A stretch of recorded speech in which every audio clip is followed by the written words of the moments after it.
For want of a better estimate, let's call it the year 2000. At any rate, imagine a time in the future when science has developed the means of giving everyone the face and body he dreams of. It may not happen tomorrow, but it happens now, in the Twilight Zone. We're entering an era in which our enemies can make it look like anyone is saying anything at any point in time, even if they would never say those things. So, for instance, they could have me say things like, Killmonger was right, or Ben Carson is in the sunken place, or, how about this, simply, President Trump is a total and complete dipshit.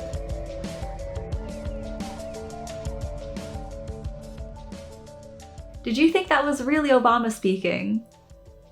As technology advances and artificial intelligence and machine learning become increasingly commonplace, there's a new group that is at risk for replacement: us. The people in the media that we see every single day around us, in images, in videos, they're all set to change. And that's because technology companies are currently developing replacements for real humans in media by offering clients access to instant, unique, AI-generated alternatives. Deepfakes are a form of synthetic media that combine artificial intelligence and machine learning technology to modify existing images, videos, even audio of people to create really realistic replacements. But how are these created? And how can they impact society?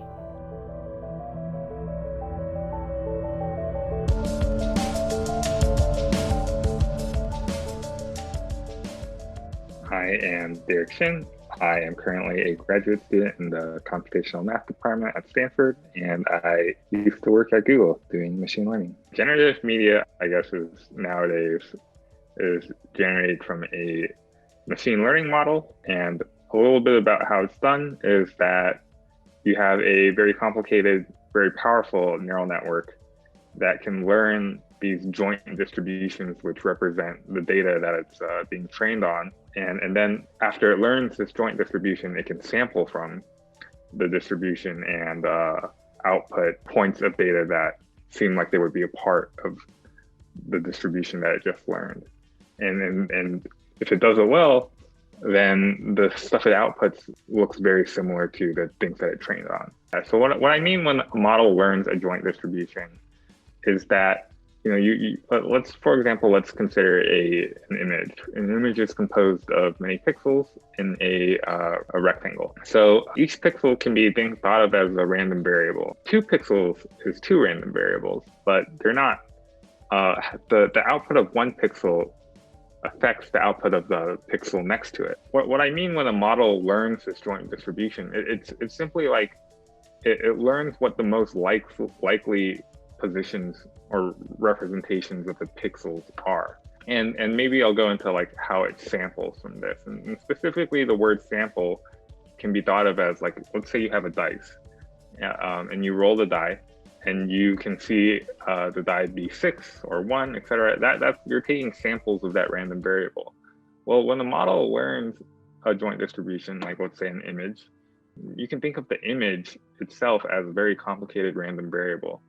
And when it samples from it, it'll output new images from this distribution of faces or handwritten digits or whatever.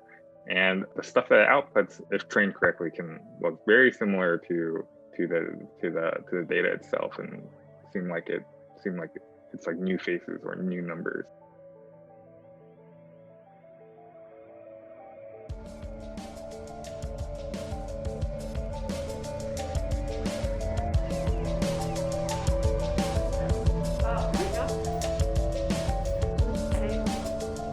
Our project is about AI-generated media.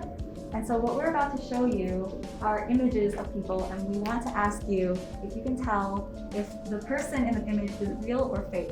If you think they're real, then stay on that side. If you think they're fake, then stand up to the F.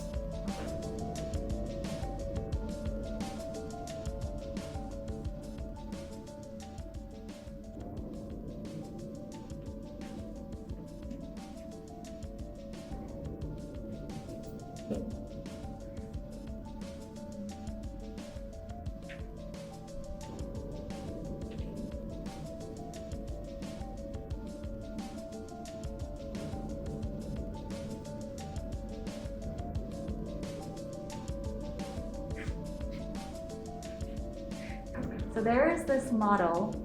She is an AI generated model. She's not real, but she has been on campaigns for Balenciaga, Vogue.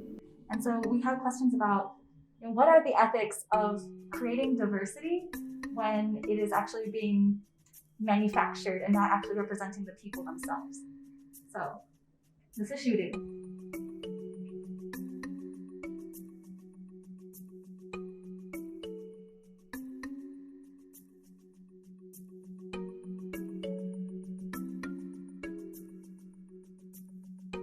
What do you guys think?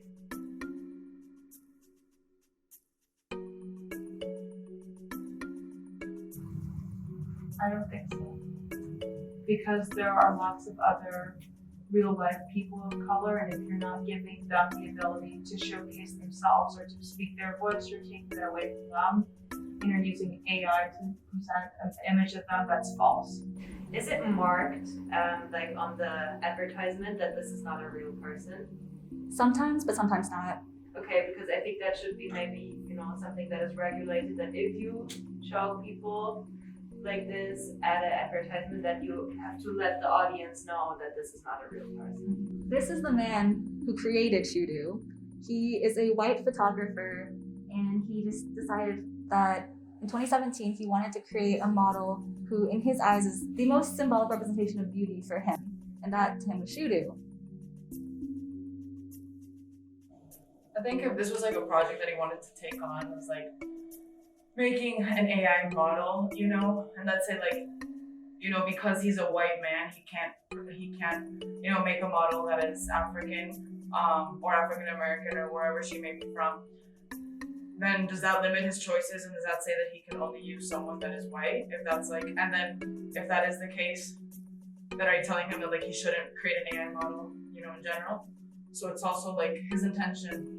Who knows what his intention is? He only knows his intention, but I think that's kind of like a fine line of, well, then what can he do? What is the answer then? I guess there is this movement in machine learning to make it fair. Same thing like I experienced in advertising world for online recommendations. We had many safeguards against treating one group differently than another group based on race or ethnicity. So Silicon Valley and in general the AI community is definitely taking this seriously. And I think within the last years, we like on Instagram and like so many people like stood up for these like little imperfections that they're good, and everything went more like into the direction like realness on Instagram, realness in advertisement. So I think this is something which is like, destroying this completely, because of course they're like only like the pictures we saw. These are people without any imperfection. Like when you look at the skin, when you look at the body and everything. So I think it is also taking us like so many steps back, what we achieved over the last years, what is for my idea, would be really sad.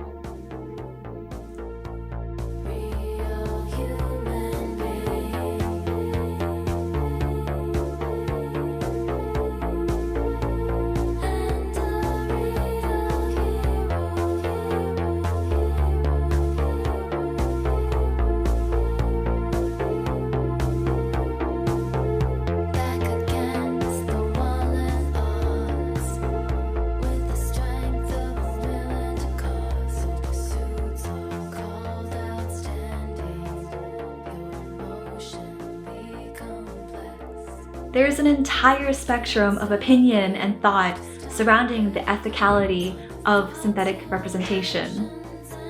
Is this a step forward for technology, but a step backward for diversity? There's no real answer.